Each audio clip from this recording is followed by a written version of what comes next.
তাৰ 30 সংখ্যক দ্বিবাৰ্ষিক অধিবেশনখনি জানখনা মধ্য ইংৰাজী বিদ্যালয়ত আমি 28 জুন 2024 তাৰিখে আমি অনুষ্ঠিত কৰিছোঁ।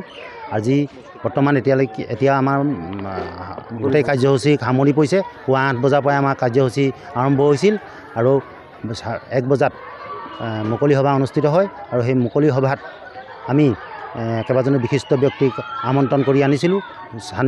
স্থানীয় যোৰহাট বিধানসভা সমষ্টিৰ বিধায়ক হিতেন্দ্ৰনাথ গোস্বামী ডাঙৰীয়াই মুকলি সভা উদ্বোধন কৰিছিল।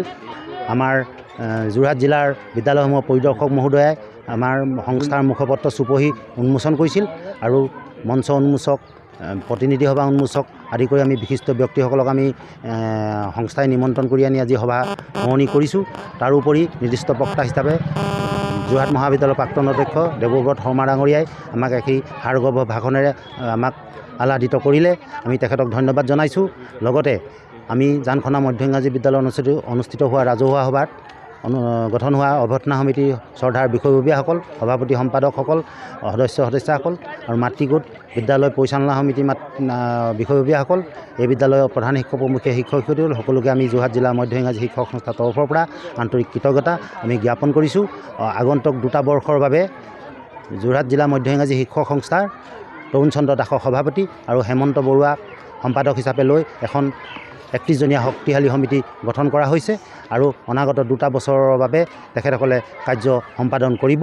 আমি পুনৰবাৰ যোৰহাট জিলা মধ্য ইংৰাজী শিক্ষক সংস্থাৰ তৰফৰ পৰা আজি এই 30 সংখ্যক দ্বিবাৰ্ষিক অধিৱেশনৰ সমূহ কাৰ্যসূচীতে অংশগ্ৰহণ কৰা সকলো সদাশয় ব্যক্তি, বিশিষ্ট অতিথিসকল, মুখ্য অতিথিসকল আৰু স্থানীয় ৰাইজক আমি যোৰহাট জিলা মধ্য ইংৰাজী শিক্ষক সংস্থাৰ তৰফৰ পৰা আন্তৰিক সেৱা, শ্ৰদ্ধা আৰু কৃতজ্ঞতা নিবেদন কৰিছোঁ। ধন্যবাদ।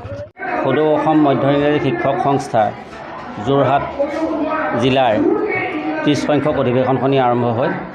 এই অধিৱেশনখনৰ কাৰণে আমি আজি প্ৰায় 1.5 মাহমান দিনৰ পৰা আগৰ পৰা চেষ্টা চলাই আছোঁ আৰু এই অধিৱেশনখনিত বিদ্যালয় যোৰহাট জিলাৰ সমূহ মধ্য ইংৰাজী শিক্ষক সংস্থা অন্তৰ্গত মধ্য ইংৰাজী বিদ্যালয়সমূহ আৰু মধ্য ইংৰাজী শিক্ষক সংস্থাৰ সম্পূৰ্ণ দলে আমাক সহায় কৰিছে আৰু বিশেষকৈ আমি কেইজনমান ব্যক্তি যেনে বিপুল হাজৰিকা দেৱ, ৰঞ্জিত বৰা দেৱ, জীৱন হাজৰিকা দেৱ, তৰুণ দাস দেৱ, লক্ষীধৰ দাস দেৱ, প্ৰদীপ দাসকে প্ৰমুখ্য কৰি গুণেশ্বৰ দাস দেৱকে প্ৰমুখ্য কৰি আটাইকেইজন ব্যক্তি ওতঃপ্ৰোতভাৱে লাগি আজি আমাৰ এই অৱস্থা পাইছেহি। আজি আমাৰ অধিৱেশনখন সুন্দৰভাৱে পৰিচালনা হৈছে। আমি নথৈ আনন্দিত। আজি অধিৱেশনত আমাৰ যোৰহাট জিলাৰ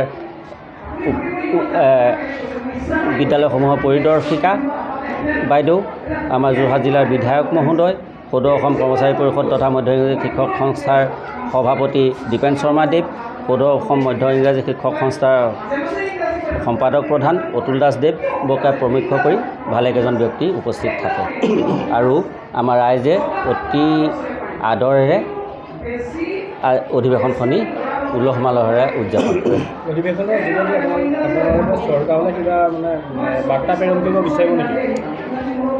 অধিৱেশনৰ যোগেদি চৰকাৰলৈ বাৰ্তা প্ৰেৰণ মানে কি, আমাৰ এতিয়া আজি এই অধিৱেশনখন হৈছে, এবছৰ আগত আমাৰ সদৌ অসম মধ্য ইংৰাজী শিক্ষক সংস্থাৰ অধিৱেশন হৈছে। ইয়াৰ যোগেদি তাৰমানে কি হয় আৰু চৰকাৰলৈ বাৰ্তা, আমাৰ এটা দল এটা সৃষ্টি হৈ আছে। আমাৰ শিক্ষকসমূহৰ অভাৱ অভিযোগবিলাক আমি এই অধিৱেশনৰ নতুন সমিতিৰ যোগেদি আমি প্ৰেৰণ কৰিম বুলি ভাবিছোঁ। সেইটো প্ৰস্তাৱ গ্ৰহণ কৰা হৈছে যাতে শিক্ষকসকলৰ যিখিনি অভাৱ অভিযোগ আছে সেই অভাৱ অভিযোগবিলাক আমাৰ এই শিক্ষক সংস্থাৰ যোগেদিয়েই আমি চৰকাৰলৈ প্ৰেৰণ কৰিম।